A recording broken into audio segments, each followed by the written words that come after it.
inviting people into a space where we're going to hold this story. Love your art. Did you know a lot of the riders were actually women wearing beards? Yes. Which gives me such like Monty Python vibes. It's amazing.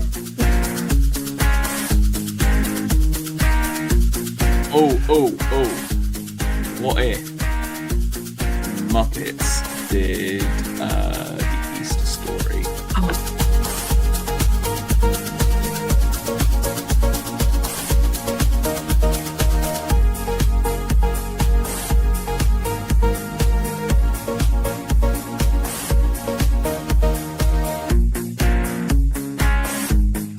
If that's all we're looking for, that's what we're going to find. Yeah. I'm looking for pie.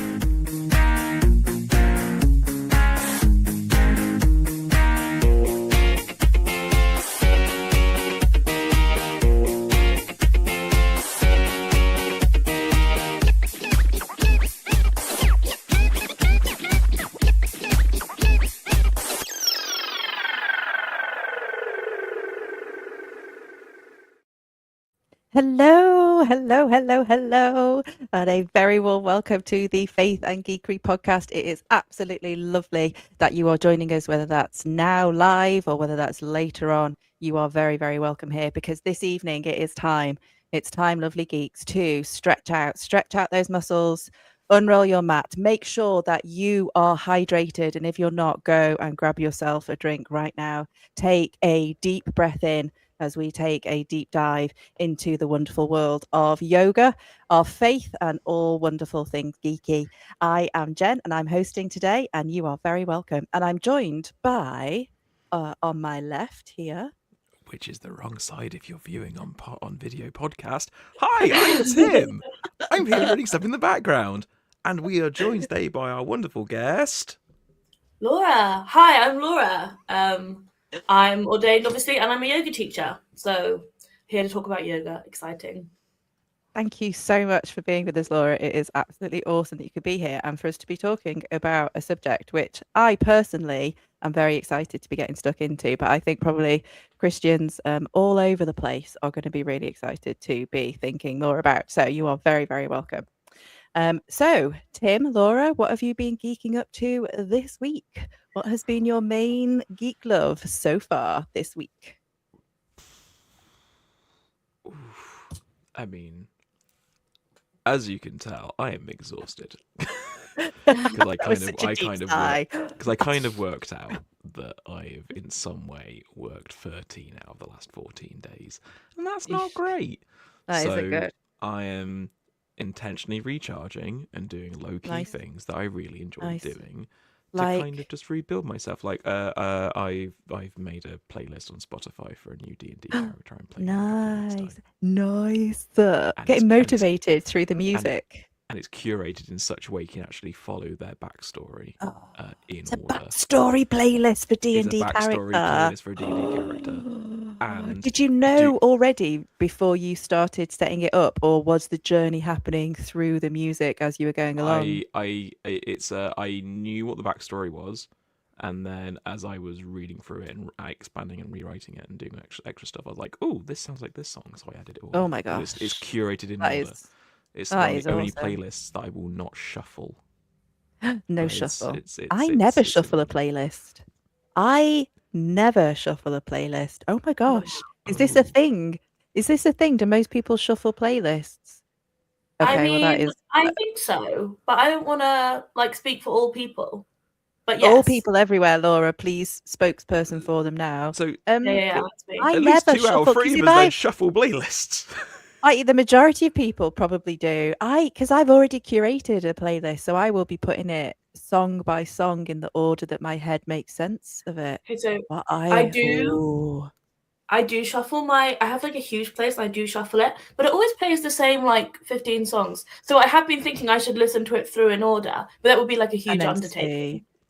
Yeah. There is a thing, it was a couple of years ago I read it, that basically everyone, even though shuffling is completely and utterly random, humans will prescribe logic and order to the shuffling. Order. Yeah. So songs will appear more Yeah. often for certain reasons, and I think like. But we'll notice it more often. I mean that information, like the reports from like 10+ years ago. So I think now it is more likely due to algorithms that if you listen to this song more often, you might hear it more. I'm sure Spotify is will not random at all. Oh yeah, I don't think it is, because I think 100%. Spotify gives it, like, if ever I have shuffled, which I just don't enjoy it, but if I did, it would give me the same artist back to back Interesting. on a playlist of many artists. Anyway, we digress. Let's move on. Right. Laura, what have you been geeking about this week?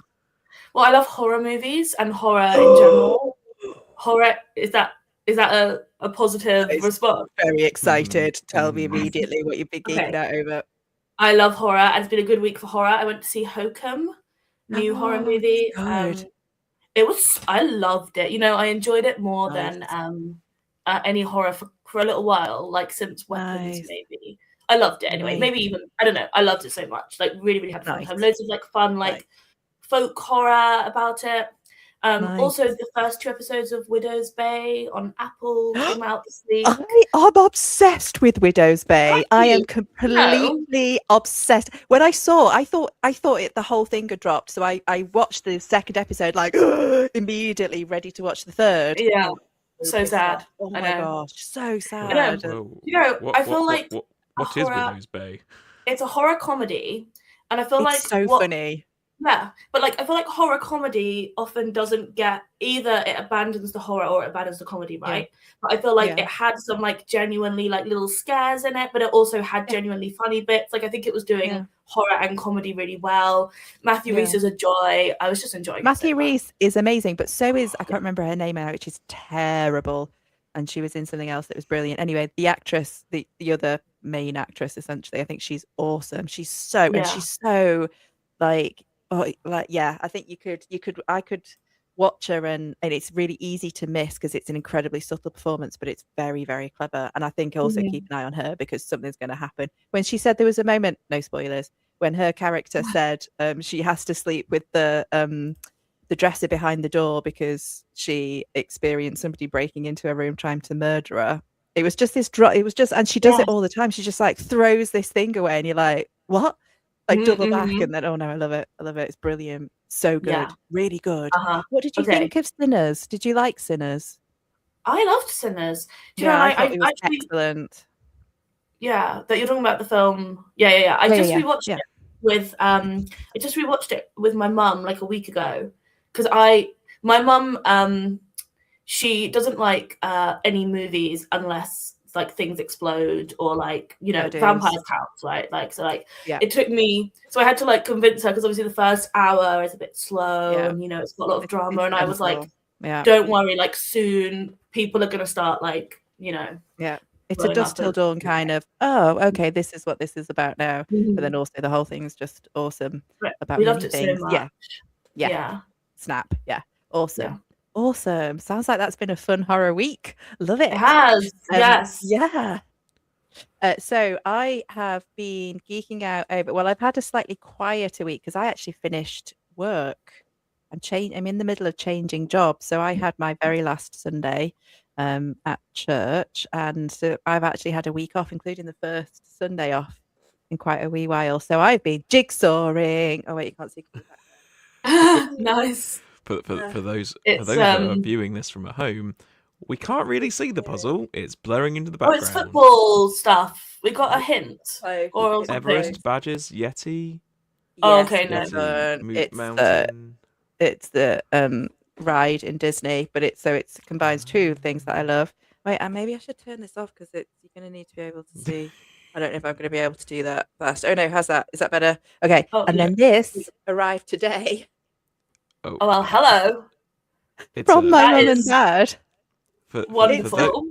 For those that are viewing for this at home and those on an audio podcast, it's a glossy card of Pedro Pascal. Pedro, and it says Pedro says for us all to enjoy. Pedro says, "You go, girl," and it's a happy first day card at my new job tomorrow. Nice. So 2 things I love: jigsaws and Pedro. There's probably a jigsaw of Pedro, isn't there? Oh, I bet there is. We're gonna. If my not, gosh. we can make one happen. We could create one just of his arms. That'd be fine. What if you Good. made a jigsaw? What if you made a jigsaw of Pedro, where each of the puzzle pieces were just small cutouts of Pedro? I would love that so much. That sounds like That would it would make be me challenging so to piece happy. together.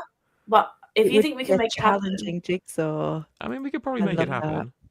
I love that. Awesome. Good. Well, it's good to dream and have hopes. Oh, Mark's just popped in. Mark and Becca are both listening, I think, listening in. Or Oh, Mark yeah. is just on a break from my other commitment, Waves Higher. Hadn't realised it's Laura from down the road, because Mark lives Yes. just down the road from you. Not to Just be down the weird road or from Mark. stalkery.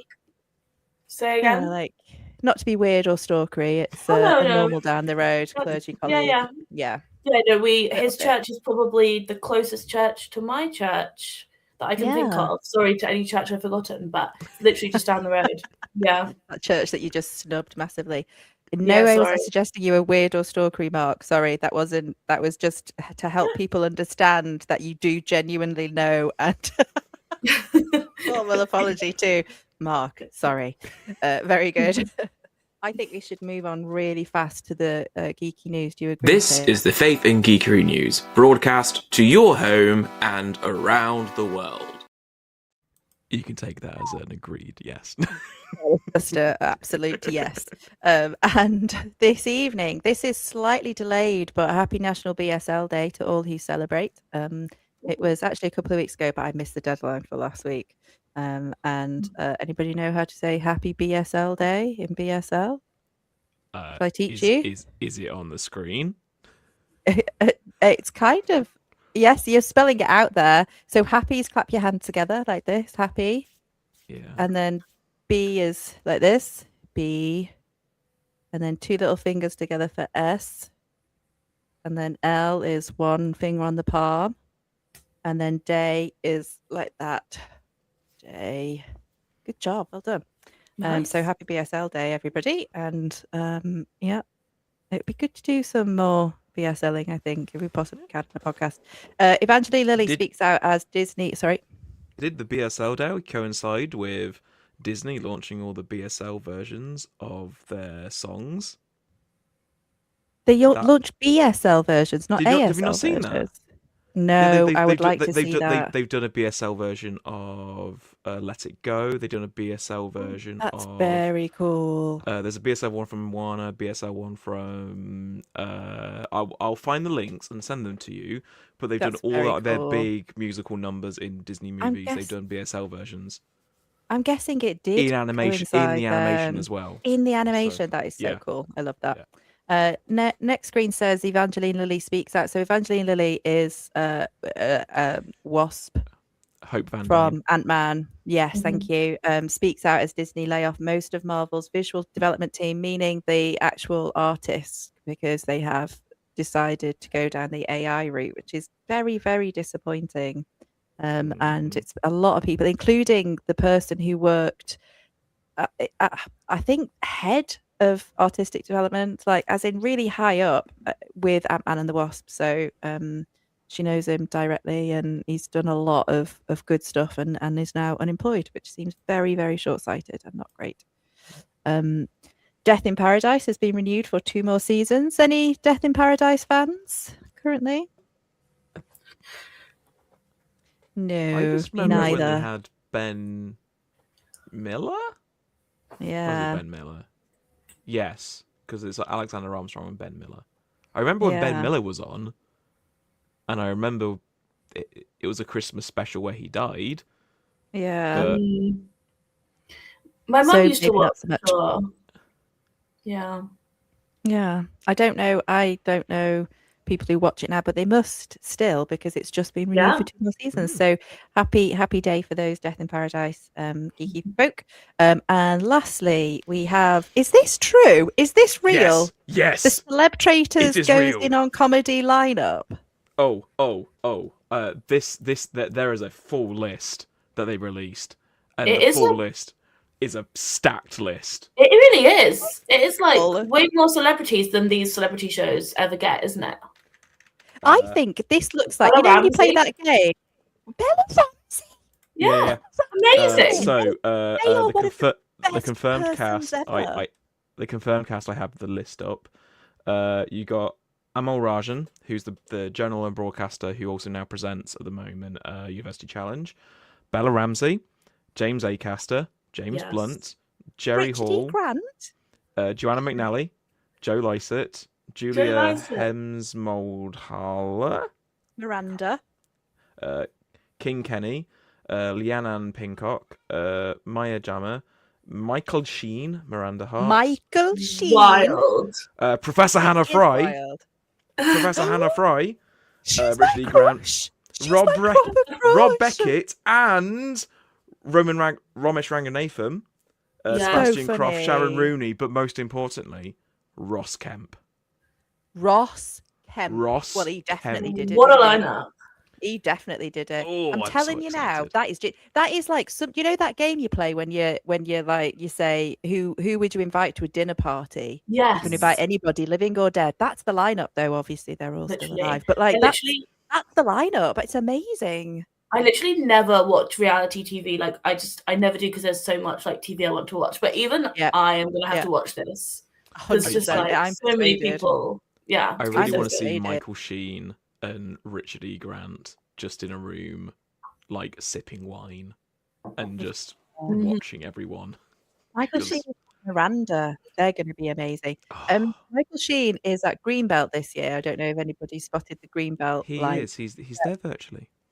He is there virtually, and I assumed that was because he no longer wished to leave Wales. But I'm guessing Celebrity Traitors isn't filmed in Wales, so No, it's filmed in Scotland. he goes out. Oh well, maybe that's why. Maybe he's willing to go to Mm, Scotland because it's similarly Celtic, but not to Wales, maybe. not Yeah, to just England. not Don't blame us. him. No, Don't that'd be blame fair. him. Yeah. Yeah, to be fair. Also, we have to mention, Mark did mention about the Disney ASL stuff last week. Did you? Which just shows Well done. that we remembered and watched. We remembered. Nailed it. Yes, very good. So that is the geeky news.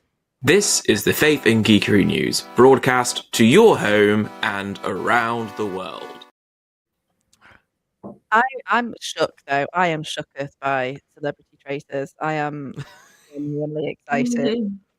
Do you, they David. need to get then David Tennant season 3. Oh my gosh. Well, they should have Or- done David Tennant or- if they were or- doing Michael or- Sheen. They should have or- put them together. Or, hear me out, okay? No. The most recent season of The Traitors had the secret traitor Yeah. from early on, Yeah. right? Yeah. Yeah. What if they have a secret traitor, but the Yeah. secret traitor is not in the castle, it is David Tennant. Oh, And then just when they- wandering around Just like a wa- ghost. just- And then, when enough people are out, they go, by the way, there's been a secret traitor this entire time. The whole time. And they bring David Tennant in. But then everybody One would know he was a day- traitor. One day this podcast will be big enough that you guys will get to go on Celebrity Yeah. Traitors. This is what I'm speaking over you. That Thank you guys you. become such a huge podcast. Thank you'll be you. on, and they'll get David Thank Tennant on you. when you guys are on, I For the mean, and Pedro manifesting. Pascal for January. Pedro Pascal. If we're manifesting, I would prefer to manifest tickets to the Mandalorian and Grogu premiere in London in a few days' time, please and Okay. thank you. Cool. Or Yeah. any Disney related, just any Disney related invite. That would be that's what I'm putting out there into the Okay, cool. into the universe. Thank you. Well, Thanks. I Has tell you what I everybody stopped can. thinking that, I Boris? tell you what I can manifest right now. I got questions. The quiz. Yes. Brilliant. Well done. I love it. I love So- it. Keeping us on track. So the So- quiz, Tim. Quiz, usual quiz. There are 5 questions, and each question has a multiple choice answer because I'm kind. And we have done a specific theme just for you, Laura. Oh no. So, No pressure. welcome to, Yeah, we'll welcome see to if the I yoga actually know quiz. anything. Question number 1. What position is this? From a standing position, the legs are spread into a wide stance. The front knee is bent in a 90-degree angle directly above the ankle. The back leg is extended and straight with an outside edge of the back foot gripping the earth in a 60-degree angle towards the front. The inner thighs are externally rotated away from each other. The pelvis is tucked. The rib cage is lifted. The arms are extended out to the sides and are aligned with the shoulders in a straight line, with the fingers reaching out as the shoulder blades squeeze together. The gaze is towards the front fingers. What position is this? Your options are Warrior 2, Warrior 3, Half Moon, or Bird of Paradise. Total eclipse. Yeah, okay. Do you know what? I wrote something down first, and I'm proud of myself because if it's right, I wrote it down before the multiple choice options, which means I think we get 2 points rather than 1. Be honest with yourselves. Put a star if you write it before the options came up. Yes. I definitely can tell you that I, fortunately for me, knew before the options came up. Okay. This is awesome. Let's see if it happens again. Question number 2. What position is this? The front foot is one leg. The front foot of one leg is rooted on the earth with the knee directly above and tracking the ankle in a 90-degree angle. The back leg is straight, no bend in the knee, and the weight is distributed backwards onto the toes as the back heel pushes back and down towards the earth. The inner thigh scissors towards each other, and the pelvis is tucked under the rib cage, lifted, and the chin slightly tucked. The spine is long and extended. The heart is open. The arms are straight with no bend in the elbows or the wrists. The hands can be together or separated and facing each other with fingers spread wide. Gaze is natural and forward. What position is this? Is it the goddess, the gorilla, the crescent lunge, or extended standing hand to big toe? I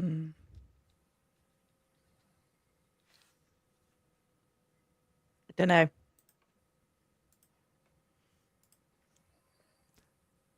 I've guessed Question it. number 3. I don't know. What position is this? In sitting position, bend both knees and drop the knees to each side, opening the hips. Bring the soles of the feet together and bring the heels as close to the groin as possible, keeping the knees close to the ground. The hands may reach down and grasp and maneuver the feet so that the soles are facing upwards and the heels and little toes are connected. The shoulders should be pulled back and no rounding of the spine. What position is this? Boat, caterpillar, embryo in womb, or bound angle? Are some of these names you've made up, or are they all positions These in yoga? are not names I've made up. They're all potential they're positions. all potential. And just in case, I do have like the alternative names up. If it comes down to it's this but different name, I have all that. Okay. Number 4. What position is this? The body rests on the earth in a supine position with the arms resting by the side body. The palms are relaxed and open towards the sky. The shoulder blades are pulled back, down, and rolled under comfortably, resting evenly on the earth. The legs are extended down and splayed open. The heels are in and the toes flop out. The eyes are closed. Everything is relaxed. The gaze is inward. What position is this? Corpse, Very lovely. fish, banana, happy baby. It sounds very lovely, whatever it is. Is corpse a real yoga move? That's amazing. We used to fall asleep in this one all the time when I was doing my training. That sounds like it. I just reading There'd it. always makes me be feel a someone bit snoring. Relaxed. Yeah. Yep. I love Which it. is fine, it's what it's all about. Yeah. And question number 5. What position is this? Come into one-legged table. Bend your floating knee and reach your heel upward and towards your head. Keep your hips at the same level. Find a gentle back bend and draw your navel towards your spine. Palms flat, arms straight, and shoulders over wrists. What position is this? Cow, tiger, dolphin, or downward-facing dog?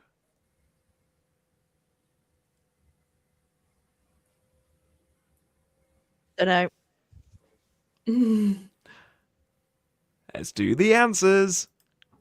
Position number 1 was Warrior 2. Yay! I actually got it right.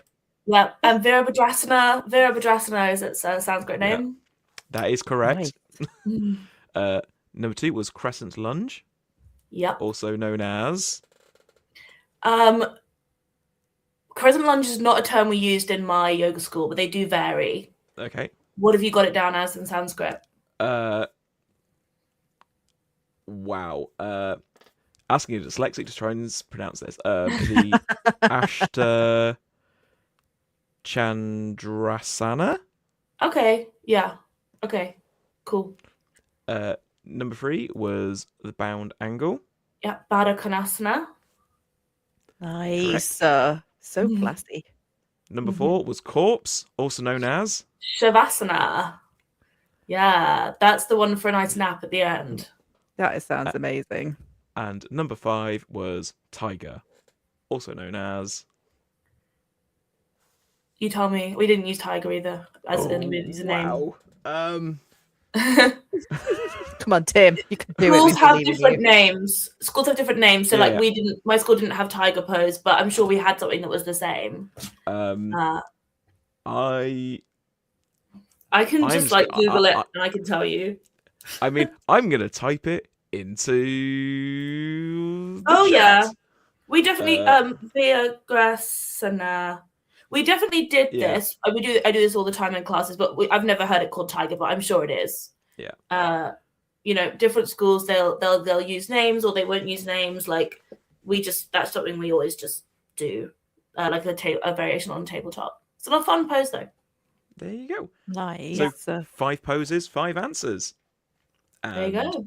Pretty sure Laura got them all. Yeah.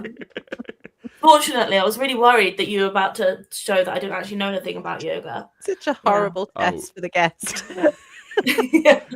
Well, as Jenny would know, my quizzes have historically been hit or miss. Very hard. Very hard. This was good. This was a good one. Nice. There we go. That was the quiz. You. Amazing quiz. Thank you. I didn't know if we were going to do another jingle. Do you want to do the jingle? I got the questions. The quiz. Nice. I like it. Laid back jingle. I'm particularly disturbed by the corpse one. I thought, no, that's too creepy. I'm going to go for Happy Baby, but it was called the corpse. Baby. I can tell you quickly about the corpse. So the a vinyasa class is kind of supposed to kind of take you through life in a bit. So you start kind of in a seat and then you do you kind of come into like the most kind of strong and active part, you know, the youth, you know, and you do your sun salutations. Then you do kind of the bit in the middle with like the most of the kind of standing poses. Then you come to the seated poses, you start to slow down, and then you eventually kind of slow down and then finish in corpse pose. So it is supposed to kind of take you through life. Yeah. That is so cool. So kind of going through rhythms of the class in a similar way to rhythms of life. That sounds absolutely amazing. I feel like I've never paid attention properly in yoga class, and now I definitely need to. They might just have not spot told these you that meanings. stuff. Maybe.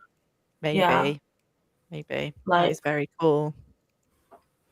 Very cool. And that is what we're talking about tonight. So, Laura, why don't you kick us off by helping us understand what was it about yoga that first drew you to it? What is it that you love about it?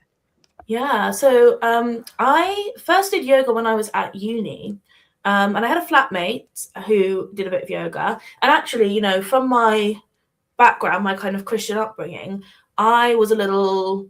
You know, I'd heard that yoga was like not Christian, and like I was a little bit unsure. My flatmate used to do it, and I'll apologize to her now. She knows. Sorry, I was probably a little bit kind of, you know, not sure about that. You know, should we be doing that? And then I went to a gym class, and it's probably because of like all the endorphins from like it was like a high intensity class, you know. And then at the end.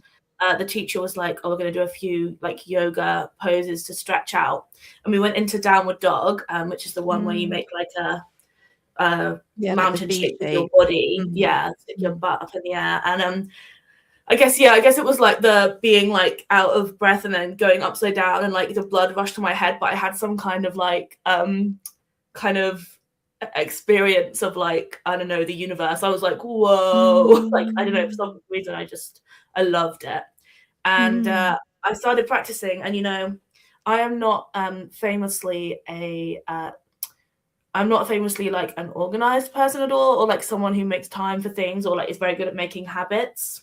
My mum would tell you that like when I was growing up. I would like jump between hobbies, ADHD, classic. Mm. But I decided I was going to do yoga, and I practiced every day for a really long time, which was huge. Wow. Huge for Just me. really connected with it. Yeah. And the difference it makes, like the thing that's so amazing about yoga is like I can easily lose interest in a hobby if I'm like, this is going nowhere. Do you know what I mean? Like I was like terrible at, I tried to play like a brass instrument as a child, and I was so bad, and I just hated it, and I just stopped. But with yoga, like the difference it makes to your body is unbelievable. Like I used to run and do a lot of high intensity exercise, and so I was like so tight. And then you start doing yoga, and like the things I could do, like I had never in my life, even as a child, been able to touch my toes, and the speed with which I found I could. So I think that's kind of kept me going, because I was like, like this really is like making a difference. It's actually doing something to my body, and kind of bringing kind of relaxation as well, and peace. It was just I loved it. So you found it because of a quite a profound experience by the sounds of it, but stayed with it even in that neurospicy way because of the difference that you have found in it. But you touched on there that some Christians, in fact yourself, have been introduced to yoga negatively, that for some Christians it's this sense of, it's dangerous somehow, maybe, or just, can you talk into that? Like, what is going on there, do you reckon? If they were here, what would they be saying to us? I have like a million things to say on that. I'm going to try and not go for like hours and hours, obviously. Do it. I think that, okay, fine. Hours it is. I think that in a lot of cases, people don't kind of fully understand. And I don't want to be that person who's like, oh, you just don't get it. Like, people can have their opinions, and they will have different opinions than mine. But I think in some cases, like I definitely just didn't understand what yoga was. And I think something is that people associate yoga, they think that it's a practice associated with another religion.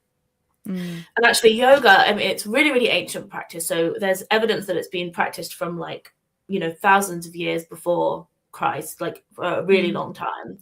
And one of the main texts that we have, the Yoga Sutras of Patanjali, was written in like the early centuries of the Common Era, so like after Jesus. So it's been around a long time, and it did come from part of the world where people practiced Hinduism, Jainism, Buddhism, different faiths. So some of the texts that talk about yoga will be talking about those faiths, because that's the world it came from. That's the context, but yoga itself is not related to a particular religion. And I would say, so yoga does have a philosophy, and you'll have some teachers kind of particularly in, the West, that will say, we don't worry about that, because for us, yoga is just about the exercise.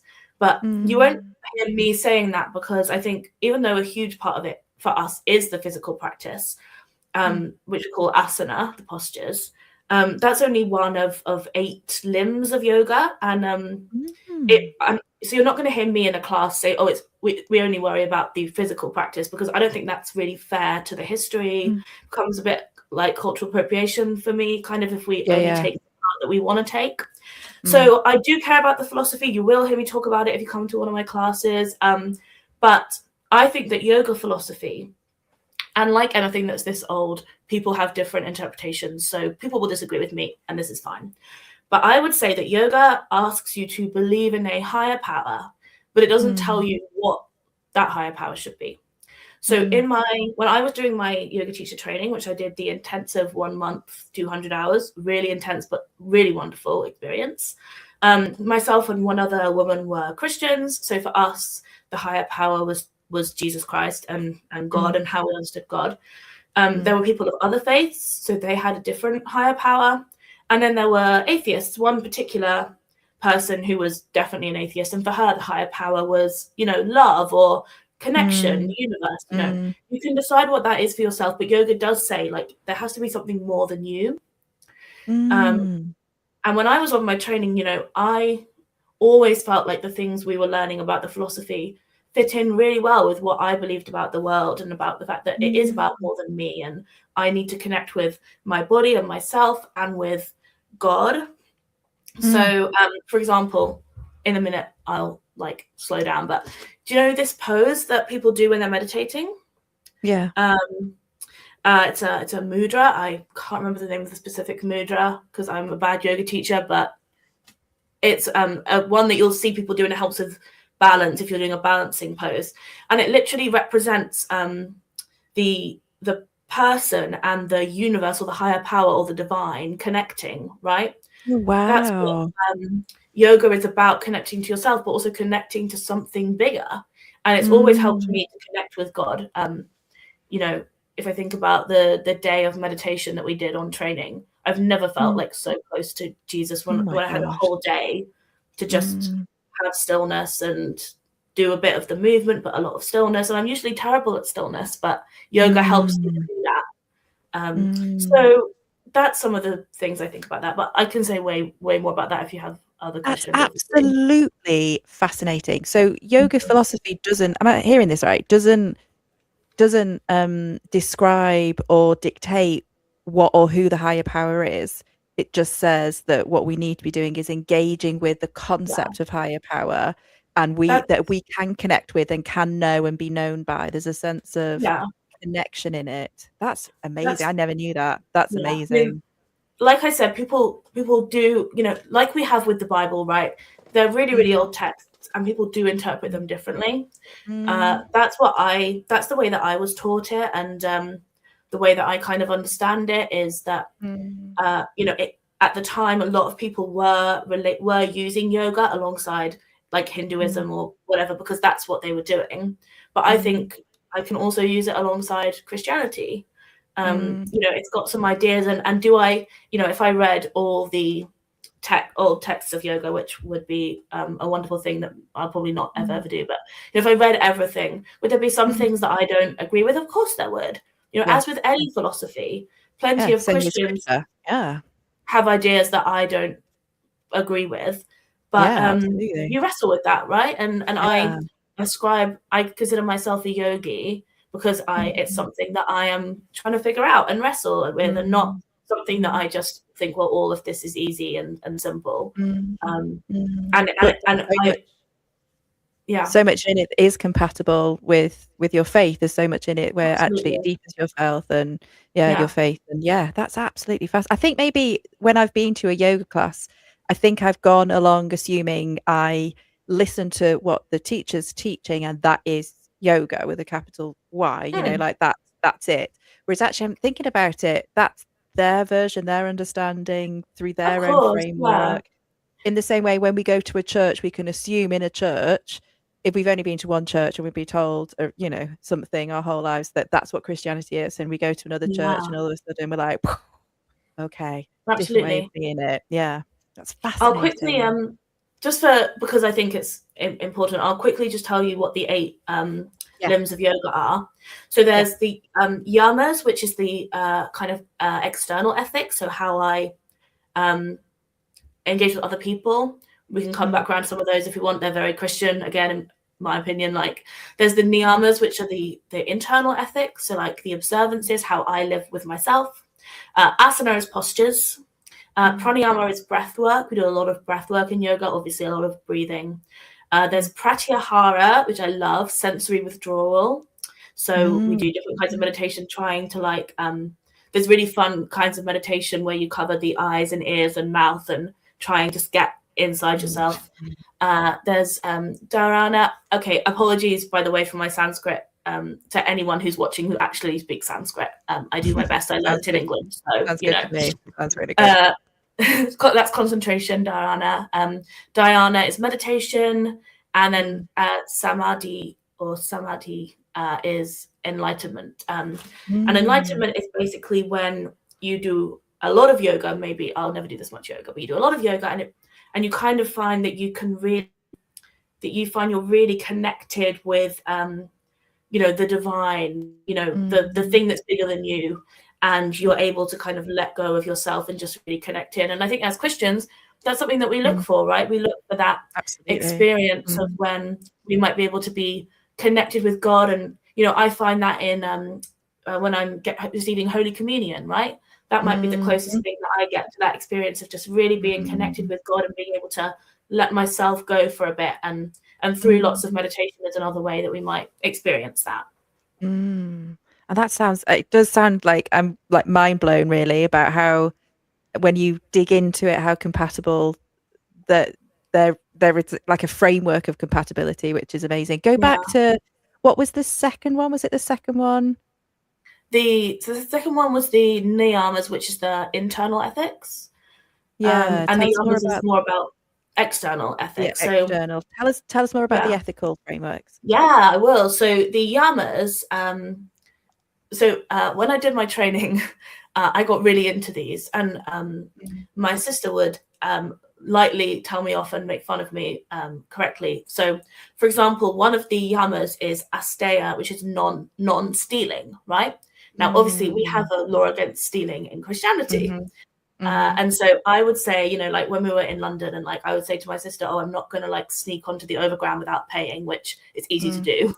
I said, I would say, oh, I'm not going to do that because I'm practicing asteya. And Jess would be like, Laura, it's also in the 10 Commandments. And I'd be like, oh, yeah.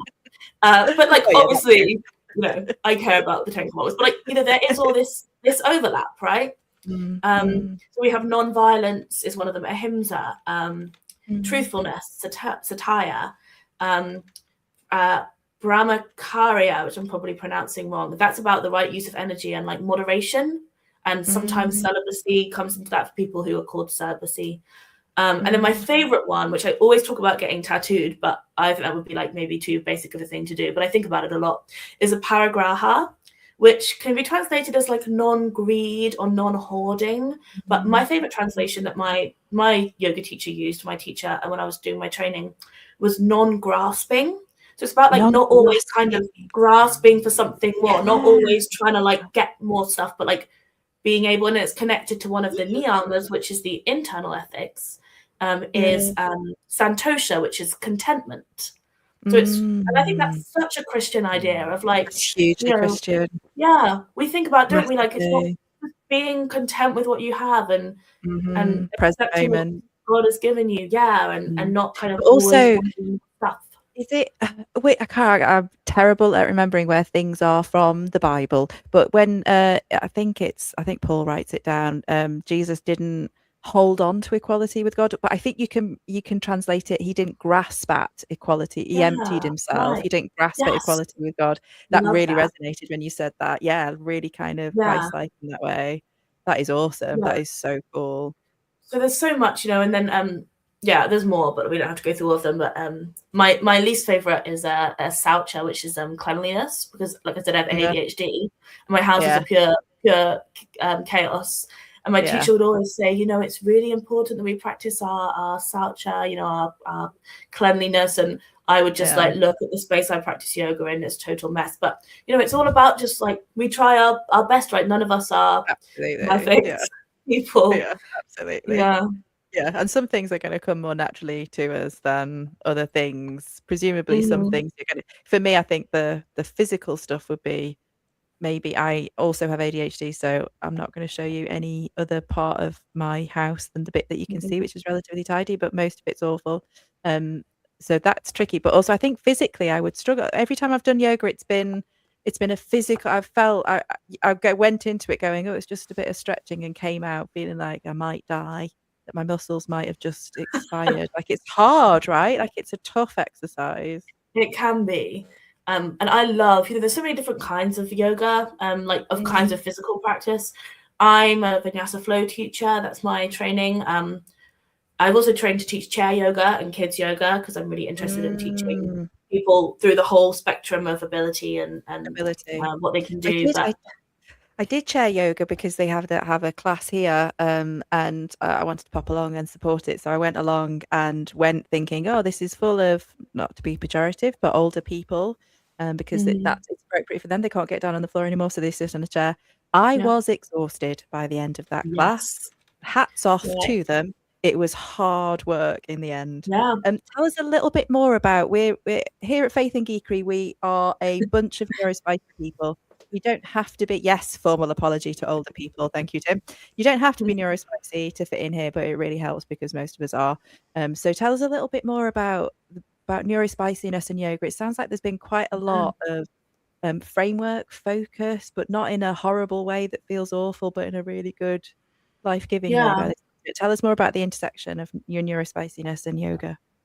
So having ADHD, obviously I can be quite like chaotic, and that can make it really easy to like let my yoga practice slide.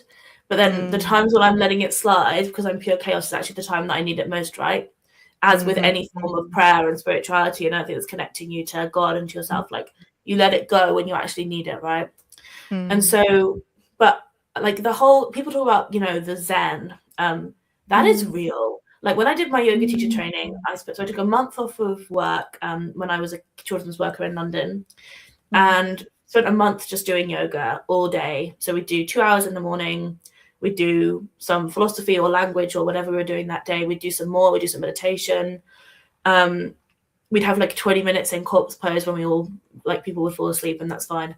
You know, this like all this yoga, and the effect that it had on me was so noticeable. Again, I was living with my sister at the time. It really annoyed her because like I remember this time we missed our train, and I'm there being like, it's okay, like remember a paragraph, nothing can be done about it, it's all okay. And my sister would be like, no, Laura, we missed our train, this is actually bad. And I'm like, no, it's fine. So like, you know, it does have like a real, like I will never be that Zen again because I'll never probably take a month out of my life to just do yoga all day ever again. We'll find out. But for me, that that kind of, in fact, let me tell you the definition of yoga from the Yoga Sutras of Patanjali. It is in Sanskrit, yoga's chitta vritti nirodha, and that translates to yoga is the stilling of the movements of the mind. That is like, brilliant. What could be more of a ADHD help thing? Like the chitta vrittis, the movements of the mind, the like chaos. Yoga is actually about, you know, the reason that they used to do the physical practice was just to help them get their bodies ready to sit still for longer. I'm terrible at sitting still, but it helps you to do that. And so, I mean, and I always think about it. You've just described the reason why I drink a glass of wine. That is what a glass of wine does to my mind. It just makes it go. Wine is the but yoga would be more healthy. That would be probably be a better option. I mean, wine is great also, but like also I always wine. think Yoga then wine. This is one of the reasons why I think yoga is so a God thing for me, as like Jesus gives us the peace that passes understanding, right? And that is the peace that passes understanding. When I know full well that I am incapable of sitting still for an hour, but when I was on yoga training, I could do it. And the other time I can sit still for an hour, by the way, is at Eucharistic adoration, which we used to do in Westcott when I was at college. And we'd sit in front of the sacrament for an hour, and I would sit still for an hour, and it was a miracle. And that is the peace that passes understanding. And that's what I can get when I really get into the practice of, like, you know, yoga, which is a prayer for me. You know, it is like it is about connecting to God. And when I really get into that, then I can get that peace that passes understanding. That means I don't mind when I miss my train, even though I hate missing trains. And we don't. That's the piece we don't. I often think have to work for, or try and deserve, or earn, or change ourselves somehow to fit into. It's beyond understanding, because it comes and it settles into all of the creases and crevices and nooks and crannies in a way that means that we can just sit into it and it's fine. Yeah, that's awesome that we can find that. I honestly feel like maybe what I need to be doing is way more yoga. Well, obviously that's really what awesome. I think, because I'm biased, but I do think you should do more yoga. Should I tell you guys? Try it. Should I tell you guys before we finish? Well, my next question is, tell us about experiences you've had with Christians that have missed the point of yoga. Yeah. And also, what do you want those Christians, like if people of faith are listening and what do you want them to know? What do you need them to understand? Yeah. So I will tell you 2 experiences, and then I'll tell you what I want to tell people. And then that is what I wanted to talk about. So the first thing I'll say is there was this time that my sister, before I did my training, she sent me this article, not because she was saying you should read this is right, but because she was like, this is weird. And the article was like, oh, in yoga they invite like a snake demon to live inside them, and they ask the snake demon to take their body over. And I was like, that's weird, I've done a lot of yoga and I've never heard of a snake demon, but like, such is life. And then in my training, my teacher, whose name is Jess, was talking about this idea called Kundalini, I think, if I've remembered it correctly, which is this it's an image of creativity. They talk in yoga about how creativity lives in the body, and through movement and through meditation we can harness our creativity, right? This is a good and true thing. And they would draw this creativity and represent this creativity as like a snake that's curled up in your spine, and through movement you can bring your creativity forth. It's imagery, but suddenly I'm listening to it and I'm like, that's the snake demon. There you go. So Yep. this is an example of people not understanding. Like they hear, oh, there's a snake, and then they're trying to bring, and they just think, snake demon. It's not a snake demon. It's just an image of how we imagine creativity moving in our body. And then I'll tell you my favorite story. And if these people, for any reason, listen to this, I want you to know that I love you. And I thought this was great. I was at a yoga festival, and because people who do yoga are interested in spirituality, there was another festival that would follow the yoga festival around with all these different kinds of spiritual people and spiritual practices from all different kinds of faiths and stuff and different practices. So after I'd done a load of yoga, I was having a little wander around this other part of the festival on spirituality. And a lot of it wasn't my thing, obviously, but I was enjoying seeing how people were doing stuff. And I see a Christian tent, to see a tent that's like the Jesus Project or something, or Jesus something. And I'm like, yeah, Christians. And I'm so big on this. I'm like, if there's a gathering of spiritual people, we should be there being like, well, here's our spirituality. Like, we think Jesus is the answer. Like, come and talk to us. So I was like, oh yeah, Christians. So I went to see them and I was so excited. And we chatted for ages. And I told them that I was training to be a priest. I was in training by this point. I'm trained to be a priest, and they were so excited. And the woman I was talking to, she was married to a priest. She was talking about that, and we were having such a wonderful time. And then she said, so what brings you here? And I said, oh, I'm also a yoga teacher. And her face was like pure horror. And she goes, she said, have you thought about giving your life to Jesus? And I was like, I just told you I'm training to be a priest. Like, I feel like I have given my life to Jesus. And she said, but when we give our lives to Jesus, we give our whole lives to Jesus.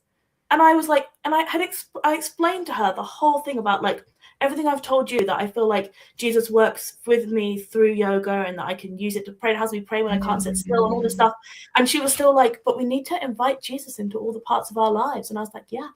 And then bless her. And again, she means well and I love her. She brings out one of those Why Jesus booklets. Do you know the ones that explain like about Christianity and have little cartoons? And at the end, it has a prayer that's like, Jesus, I invite you into my life. And she flips to the prayer at the end and she's like, you should think about praying this prayer. And I was like, my gosh. And she just would not believe that I was a Christian. It was crazy. So painful. Obviously, I thought it was, I see you dealing with this with amusement and stuff, but I think that the potential for that to be traumatizing is so real, because it's the arrogance of a certain sort of conservatism that believes it has all of the correct answers and all of the judgment on its side, and it has potential to be very damaging to our faith, doesn't it? But looks like you definitely dealt with it with humor, which is awesome. You've got to laugh. I took her little Why Jesus booklet. I said, oh, maybe I could give this to someone. And she was like, I think you need to look at it yourself. And I think you need this. Okay. I was like, okay. And she prayed for me, and bless her, she meant well. And, maybe if they're going around those places, maybe they'll pick up a little bit more open-mindedness. But who knows, man? But it's okay. It's okay. Anyway, but I think what I want to say to those people is, God has like made us like to connect with him, right? Like that is what we are in my faith. Like I believe that is like a huge part of like what we are made for. We are made to be like people of God and connect with God. And God, the idea to me that by doing like yoga, I might kind of accidentally get outside of God's power is so crazy to me, because God is like so powerful and so big. So if it makes so much more sense for me to be like, well, people have been doing this for thousands of years, and through that they've been connecting to something bigger than themselves. Like to me, that is the work of God, right? And so for me, I'm saying like, obviously, people have used this alongside their faith, and it could be in other faiths. But like for me, and this is probably because like I'm a bit of a liberal, but only a bit, but like, you know, I do think that like God works through like so many more broad things than we can ever imagine. I love like the church I'm in. I love the Anglican liturgy. I love the Eucharist, but like there's so much more out there and so many more ways that we can connect with God. And I think like just being open and saying, you know what, if someone else finds this a way to connect with Christ, then I think that is only a good thing, right? And absolutely. you know, I've met so many people who, you know, I've met people in yoga who, for whatever reason, like I met a guy who had been in church in Canada and was kicked out of that church because he came out as gay. And he said that he hadn't realized how much he missed the community and the spirituality until he found yoga. And through yoga, I was able to meet him because he was there looking for spirituality and community. And I was able to tell him, you know, that's not what I think about Jesus. I don't think. And like, I'm not, he didn't go away. Sorry. He didn't go away and immediately like go back to church as far as I know. But I was able to meet him in that space and tell him you would have been part of his healing story. And I think we, you know, we're kind of joking about no apology for liberalism, but we definitely never need to apologize where we've seen God's grace at work and just the sheer craziness that people can think that they know where that grace is going to be and how it's going to be contained, and it's this small, as opposed to the grace of Christ that I've experienced, which is eternal and everlasting and universe wide and even bigger. So oh my gosh, that's so exciting. Thank you so much for sharing with us. I feel like I want to carry on talking for about 5 more hours. So we'll have to have you back. Thank you very much for coming on, and thank you for encouraging us and challenging us and making us think. We have got a very short Geeky Gallery this week to share with you all. And also, can we just comment on the cow in is it child's pose? Let me try and hide it. Hang on. That it's just being sat there in the background. It'll pop up briefly when this goes live. Ready? Just for you ready to see? Ready. Go. There we go. Flash it up though. Just for Lydia. Hope you saw it, Lydia. We'll find it later. Find it later. We just have a very short Geeky Gallery to share with you all this evening. This was a photo. This actually isn't on the Geeky Gallery on Discord. Join our Discord and connect with us on social media to keep up with all faith and geekery matters. This I failed to share because I was not in time, ADHD. But this was a photo my son sent me saying, look, I'm watching Young Sheldon for the first time and look who's in it. Because recently we watched together The Princess Bride. So I just text back, inconceivable. And that was a full-on geeky moment as he's getting older and enjoying more awesome things like that. This is also my leaving cake from church, and I loved how unbelievably geeky it was. It's got This Is the Way on it and Mickey and various other hidden Easter eggs, and they created it just for me, and it was beautiful. This is Note Just. I'm presuming then, Note Just, what you've done is you've added Thomas to your layout, which is awesome. We are absolutely here for it. I love that you've not, when you put it on the Discord, commented at all. It's just a picture of Thomas. Yeah. Also, it is Thomas. I know it's Thomas because he's number one. And I love him. It's the most wholesome Thomas I've seen recently. Yeah, there are definitely less wholesome ones that you've seen. Oh boy, is there! pop those on the Geeky Gallery. Swiftly moving on. Mendip Nomad has shared this play of To Kill a Mockingbird. It has been created into what's it called? Adapted. Thank you, is the word I'm looking for. Adapted into a play by Aaron Sorkin. So many West Wing and all other awesome Aaron Sorkin fans out there. You will be. I think is he actually there? He's watching it, I think. Is this the program? Have you seen it? Please tell us. Tell us how it was. That would be awesome. And this is also Mendip Nomad who dropped into the Diceni convention. Sorry, I didn't say that right. Diceni. Is it Decennial? Disani convention at the forum over lunch between services. I had a look around and hung out with folk from my gaming club He says he was in uniform, so felt like an unofficial chaplaincy. So that's lovely. It would be nice to make that more official. Let's have a chat about that. That's awesome. And I think that is the end of the Geeky Gallery. That is. Thank you so much to everybody who was listening in, whether that was live or later on. Thank you to our lovely guest Laura and to our co-host Tim. It has been wonderful to spend the evening with you.